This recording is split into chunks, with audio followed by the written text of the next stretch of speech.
The inner rotor right here cracks and breaks and then gets chunked up. If you look in the other side of the charge pump housing, she's pretty chewed up. So we're going to pull these apart from the tractor, pull them off the tractor and put them on a bench.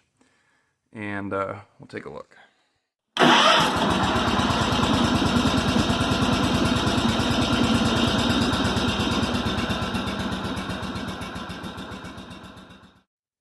It definitely chewed up that housing pretty good. Oof. And it might be salvageable, it might not. There's a chunk of it laying in there.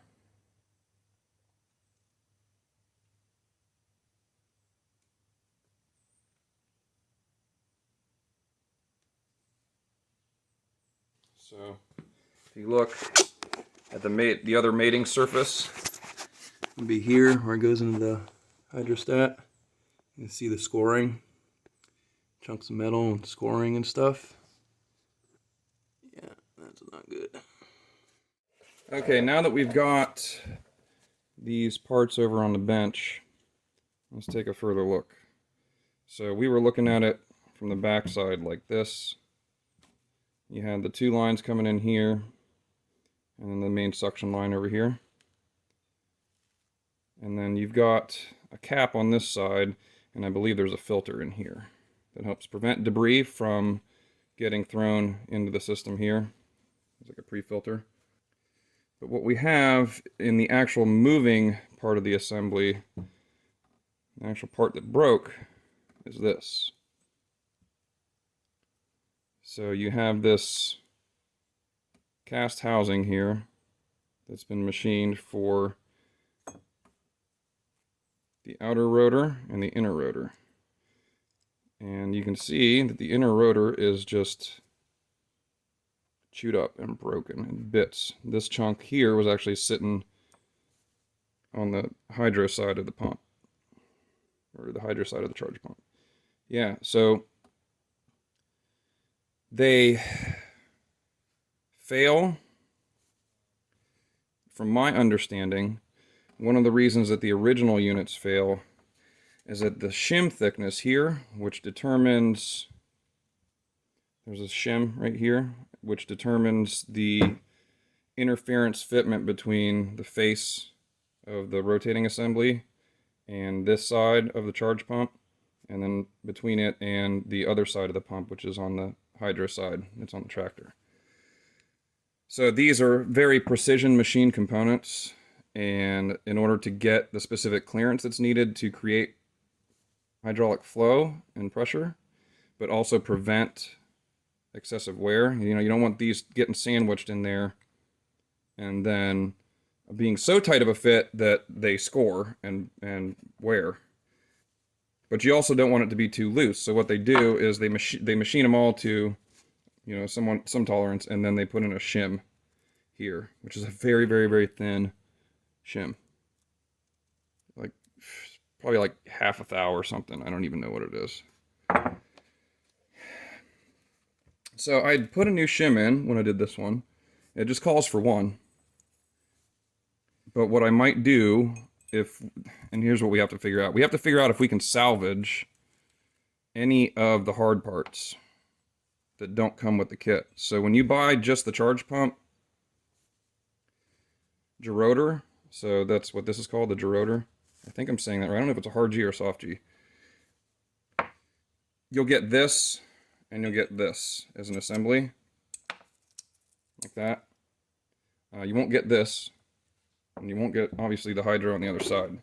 So what we have to figure out is, how bad are these surfaces here?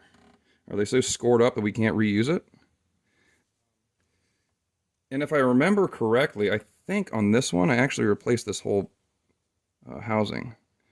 But if you look closely, there's plenty of scoring in here. I mean, if you're going by the can you drag your fingernail across it method, there's stuff everywhere. Let's open up the other side of this, just for curiosity. Let's pop this cap off. I think that just screws on there. Hold it.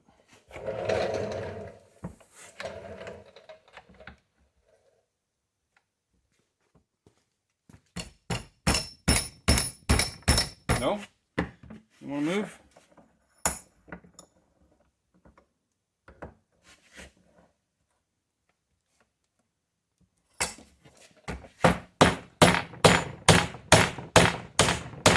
No? Don't want to move. Okay.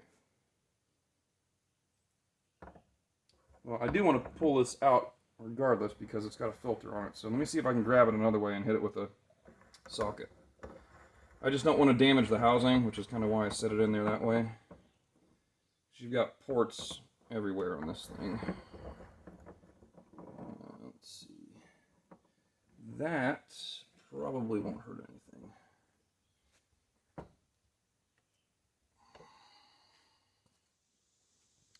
Alright, so I was able to loosen this up. I actually had to use an impact, put it in the vise. This is the back side of the charge pump. This is the filter. And you can see just how much stuff got chucked in there. There's the filter. So if you're going to do a service on this, and you're going to repair this, make sure you pop that off and clean everything out of there.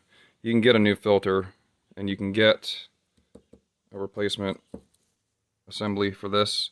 I don't know if you can still buy the whole charge pump as an assembly. I think you can.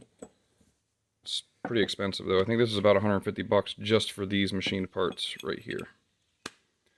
So that concludes the diagnosis. We have charge pump failure.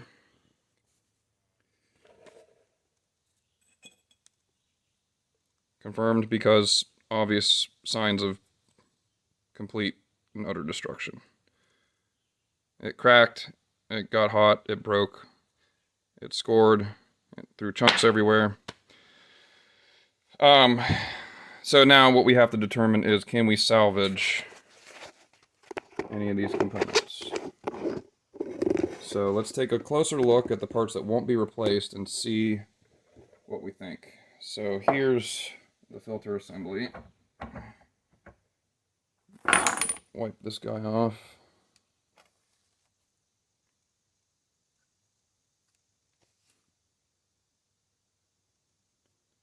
Here's the mating surface. This is the main one we're concerned with. This side is the aluminum side of it, and this is the one that got really chewed up.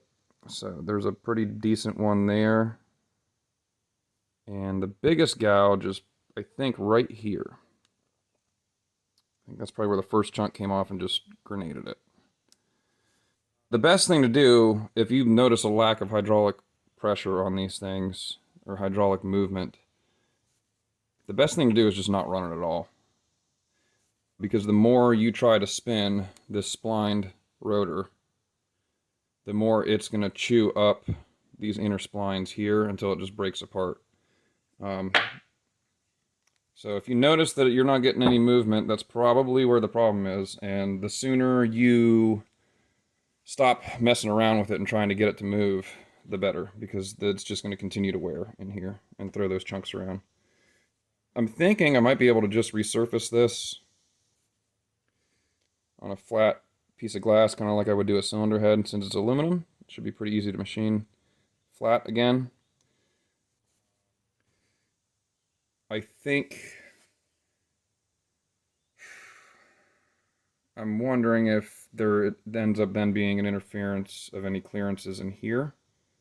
You know, the depth of this, theoretically, from here to here will change. You know, from this groove will become smaller.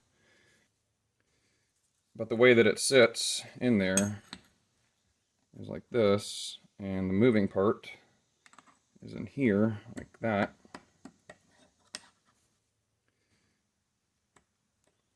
There, fits in there like that. So I think my plan is, and I don't know for sure yet, I think my plan is to resurface this just to get the burrs out of it so that it doesn't score up the new rotor. And then what I'll probably end up doing is putting a double gasket in there instead of a single to add a little bit of additional clearance. I am surprised that a replacement one took a crap. I'm good on most of the services on this machine. I'm probably Just like everything else, I'd probably err on the side of way too much maintenance rather than too little. So I know it wasn't debris from elsewhere in the system that caused this to fail, and this fluid otherwise is very clean and has regular filter changes. So I'm again leaning towards a manufacturing defect, which should have been addressed in the replacement ones. But I got this from eBay, and it was 5 years ago, so who knows. Okay, after some further inspection here on the bench, I actually brought out my mic and started checking some of the clearances that are built into the system from the factory. And what I found is, well, first of all, we'll go over again how these parts go together. So you have like this valve plate basically here, and you've got two ports on this side. The orientation of this plate, I believe, and I need to confirm this, but I have an old one over here. The orientation of this plate, we have it sitting like that. It matches up with that. And so this plate, you can put this on backwards, I guess is what I'm trying to say. So I believe that the orientation of this is like this. You have those notches on that side. Theoretically, to line up with the ports below it somewhat, I'm not sure. But you have the main body, which I have now resurfaced. I've got the major gouging out of the aluminum.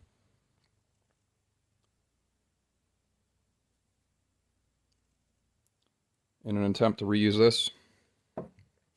My thought is that by changing the depth of this slot, by milling this flat again, changing the depth of that slot might change the volumetric flow a little bit, but I don't know if it matters. I don't think it does. It doesn't affect the fitment of the parts, which was my main concern. So, you have the main body and this plate,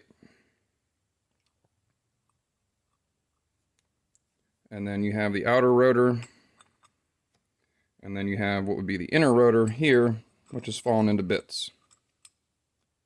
Okay? There's a machined tolerance between this piece that rotates, or should rotate, like this, and here.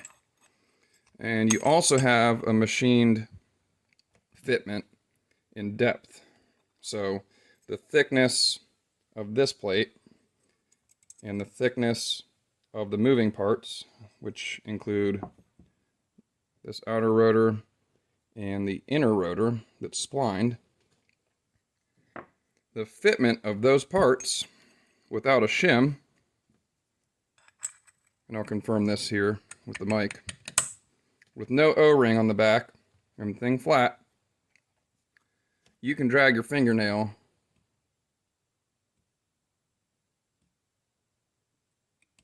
over this edge. Not much, but you can't drag it this way. You only drag it that way. So when I saw that, I said, I wonder what the thicknesses of these pieces are. What's the actual final machining fit? Minus the gasket. We'll get to the gasket here in a second, or the shim in a second. So, this piece here, just measure it again.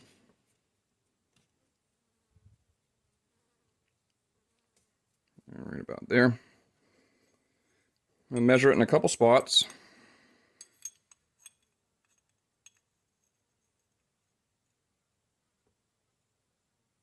We get about 305 thousandths. We'll check it in another spot. Again, about 305 thousandths. We'll check it in the third spot. And again, we get some repeatability, about 305 thousandths.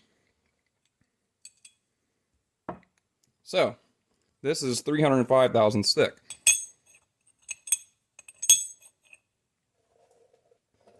So from this ledge to here is 305 thousandths. Now, the moving parts, let's take a look. Now, this is going to be a little tricky to check because it's scored, and I'm keeping that in mind. So what I'm doing is I'm going to pick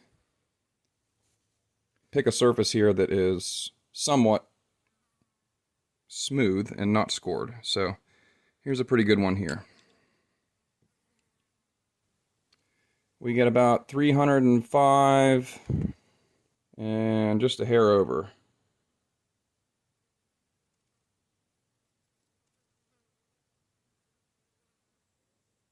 Make sure I'm still on one that doesn't have a bunch of gouging in it.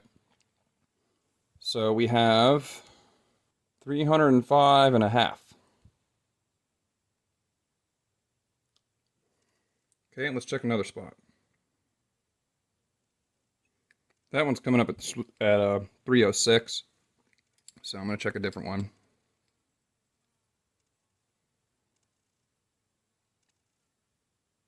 Just over 305. A couple tenths. For consistency, let's see if we can get 3 measurements on this.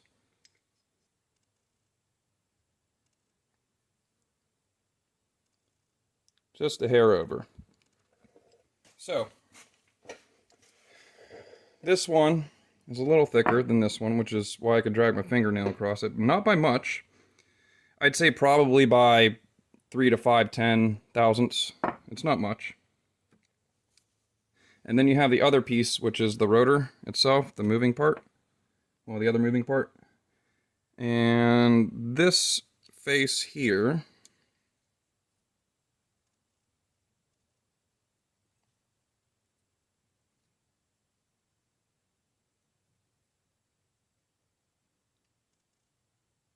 about the same, 305 and a half.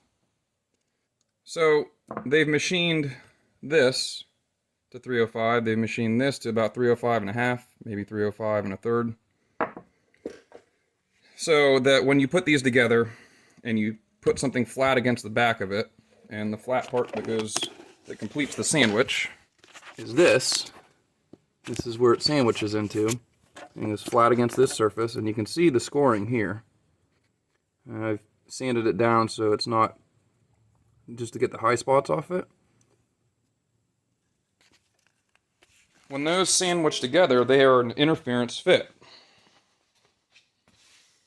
So to either make up for the machining tolerances, or maybe just purposely to create the right amount of clearance, they put in a shim. So I have, this shim came out of this charge pump. This is a aftermarket charge pump. I don't know anybody that produces Hydro Gear components in the aftermarket, so I'm assuming it's straight from Hydro Gear. It's about 5 years old, so about 2016. So this shim goes in between here and here, like that. So you've got a little sandwich. And you can see it on an original one. This one actually had a charge pump failure too. You can see the shim right here. And you can see the scoring on this one. And had the problem. So that shim is going to effectively make this piece a little bit thicker. And by how much is the question, right? So let's see.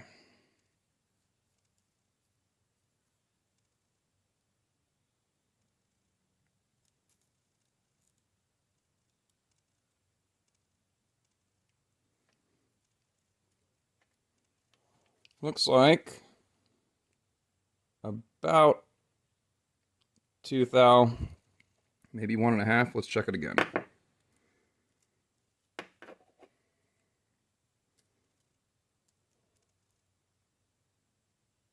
About 1.5 thou. Okay. I had another shim laying around from an original unit, original to the machine. We'll check this one. A little over 2. Check it again. About 2 thou. So basically what you get when you assemble this is a half a thou of interference minus 1.5 to 2 thou to create about 1.5 thou of overall running clearance. So, you know, basically have almost 1 thou of clearance, running clearance on either side. And my inclination at this point is to add in an additional shim to make sure that I don't run into an interference issue on the next one. It will probably, since the running clearance between the sandwich parts is going to be greater, it probably will reduce the pressure slightly and reduce the flow slightly. I don't know how much, but I'm going to assume, and I'm not an expert, but I'm going to assume that it will work just fine. And I am probably going to do that in the hopes that a little bit of extra running clearance for the oil to coat all the sides of the moving parts is actually going to be beneficial. So I wanted to give you a more in-depth look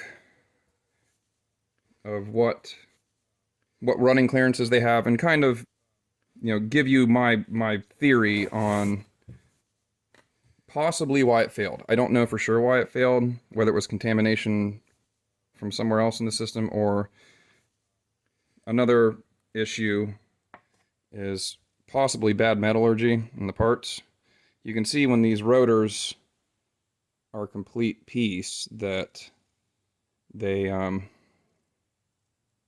have a very thin wall right here where the spline comes into the corner, and that's where it breaks. Everywhere it broke at the thinnest point, which makes sense, right? And you look at the cross section, and it's just machine cast, but it could be poor cast. On this rotor, this is the one that finally locked up and broke it for good. And I'll show you this tooth next to another one. And you can see how rounded off that corner is. It's completely rounded off right there. This was wedged into the outer rotor. So it bound up there, and there was a little piece of aluminum in between this and the in the outside rotor. So where the aluminum came from, my guess is either contamination or insufficient running clearance in here. This happened in the winter too, so the fluid was very cold and thicker than normal. I am running 15W30 as opposed to 20, or 15W40 as opposed to 20W50, so it's a little thinner in the winter. A little thinner in the summer too, but not enough to hurt anything, I don't think. So it happened in the winter. It might have been a dry start issue because the machine sat for quite a bit of time, and it might have started to chew this surface up. A chunk of that aluminum got caught in between here and here and locked this in when it tried to rotate like this, because this is how it moves, you know, it moves like around here like that. It's supposed to, like, that's where it pushes and pulls the fluid to create flow and pressure. And then what happened is it got a piece of aluminum stuck in the interference fit right here, or in the running clearances here, and when it got stuck, this got wedged and stopped moving, but the pump shaft was still moving, and so it sheared the cast splines, and then it was just a fun show after that. It was just a party for everybody. So yeah, a little more in-depth look of the 3000 series charge pump issues, with no absolute confirmation of what caused the initial failure, but a little insight into my plans for alleviating the problem in the future. So there you go, guys. We'll be back with the reassembly.